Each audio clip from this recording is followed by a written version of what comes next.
হচ্ছে পারমাণবিক বোমার নমুনা মাত্র।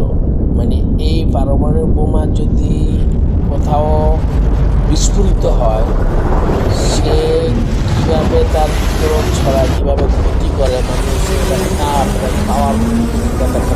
প্রথমে দেখতেছেন আপনারা যে তার বাস্ট হওয়ার পরে তার তাপ ছড়ায় পড়তেছে, শহরের গলির ভিতর দিয়ে বিল্ডিংগুলা ফাইটা পড়ে যেতেছে। তারপরে একটা গাড়ি এটা ধাপে একদম মুছতে যেতেছে, রং টং মিলা গাড়িটা ঘুরে যেতেছে।